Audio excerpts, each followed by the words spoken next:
Alrighty, so that is going to conclude the stretching portion of our chair stretching class for today. We are going to go ahead and start with our wellness point of the day.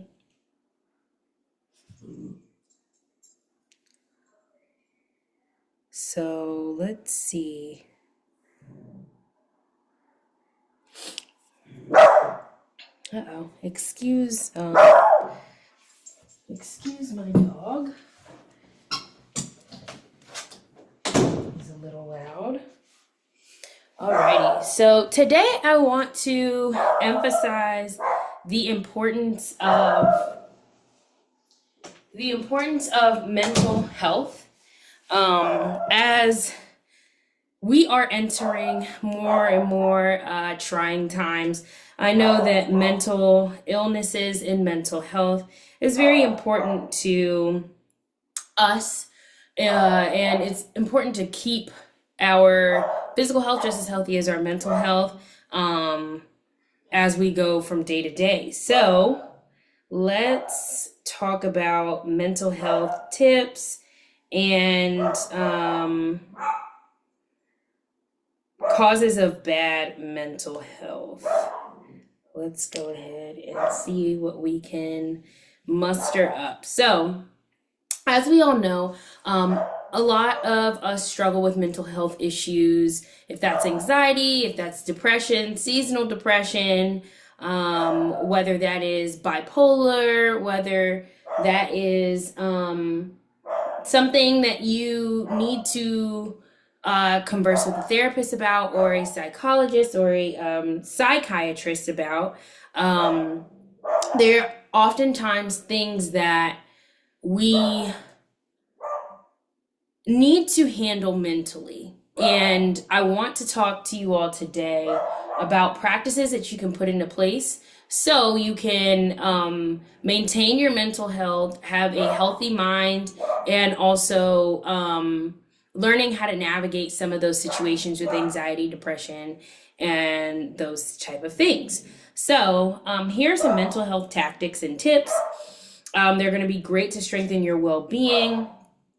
First, we have daily self-care. You should be taking care of yourself every single day. This is to make sure that you can take care of everything else. So if that means having a routine, a morning routine, day routine, whatever your thing is to get you up in the morning and to feel good about yourself, that's what you need to do first. So I'll set my example, or I'll give you guys an example. Every morning I wake up at 6 a.m. I do my devotional and I journal a little bit, and I then proceed to go to the gym. So those are the first two things that I do in the morning that really allow me to have peace about my day. I'm grounding myself spiritually and grounding myself physically, moving my body, as well as trying to stay off of the phone as much as I can as I'm waking up. A lot of studies have shown that when we stay off of our phone an hour before bed and an hour before we actually start our morning and doing other things, it really helps to keep us peaceful. We're able to control what we're able to consume that early in the morning, and it makes a huge difference in anxiety and depression. Some other daily self-care tips are to prioritize good sleep. So that means 7 to 9 hours. Having a good sleep time routine is really, really great.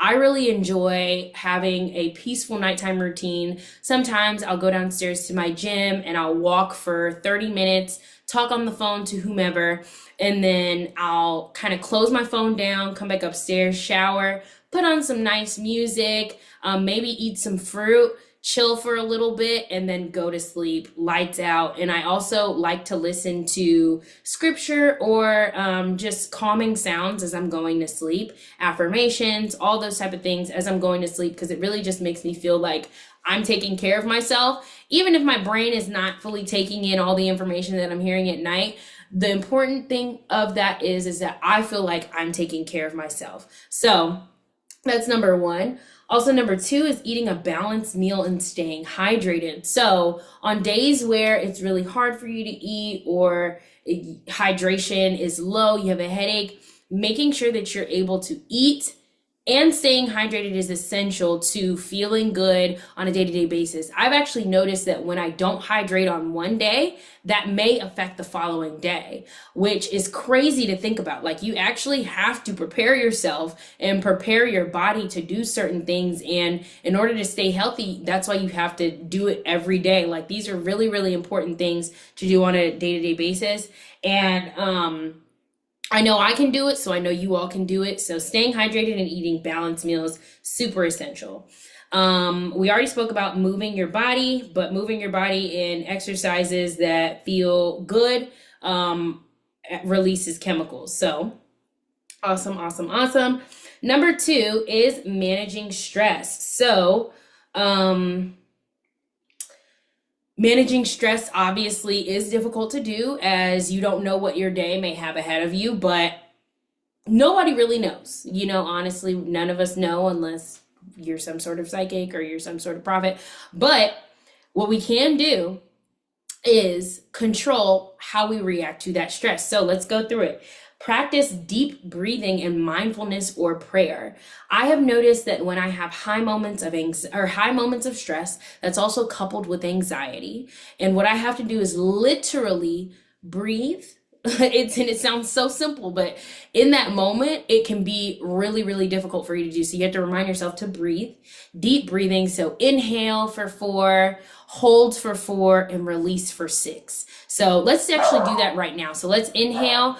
1, 2, 3, 4, and hold.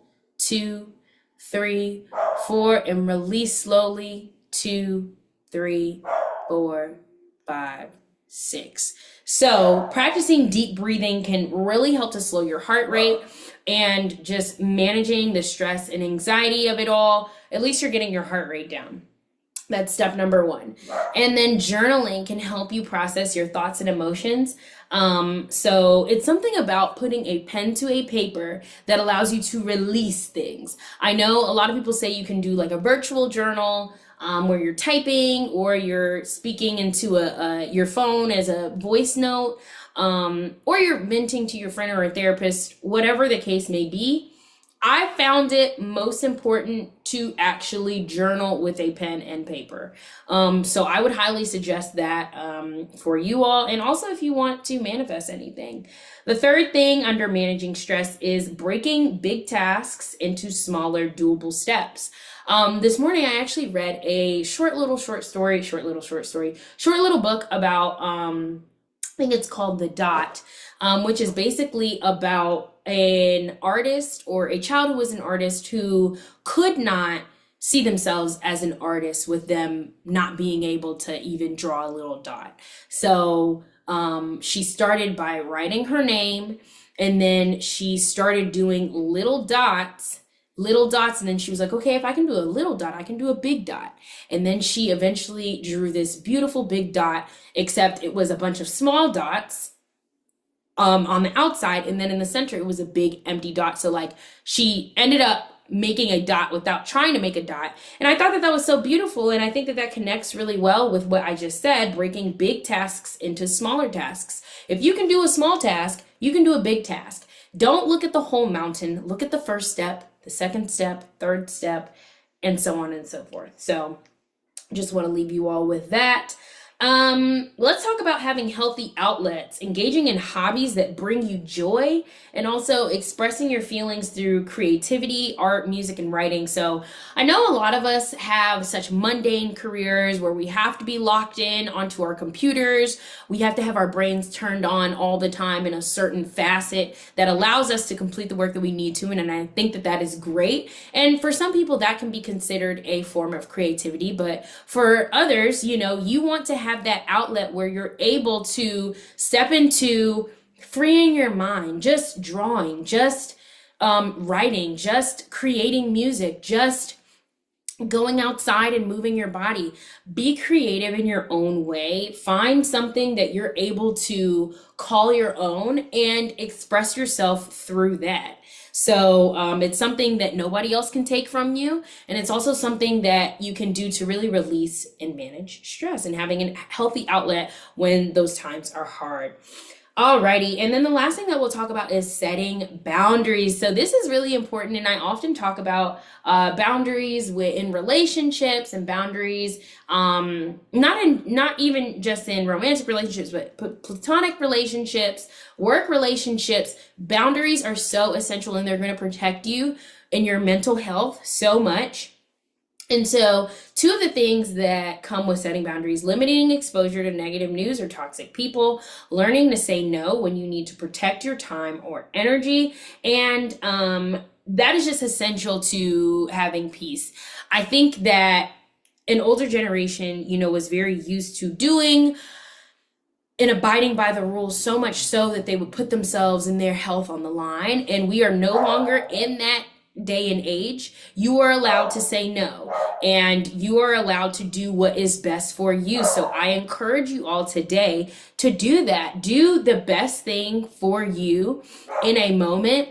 Also looking ahead, because of course you don't want to prioritize short-term pleasure over long-term satisfaction, but you definitely want to take into consideration the energy and the time that you need for something. And you're able to say, what, hey, I can't do that right now, I can't do that today, but I'll be able to get it to you on Friday, or I'll be able to get it to you tomorrow before 3. Or you can say, actually, I'm unable to do this at all, I'm gonna need to take a step back, and I'm gonna take a break. So whatever that looks like for you, continue to set your own boundaries for yourself, and you'll have a lot of peace. Alrighty, so I'm so grateful for you all joining today's class. I hope to see you this upcoming Wednesday. And again, make sure that you are taking care of your body and your mind in the same way. I hope that these tips were helpful and healthy for you guys. And I will see you next time. Alrighty, bye-bye.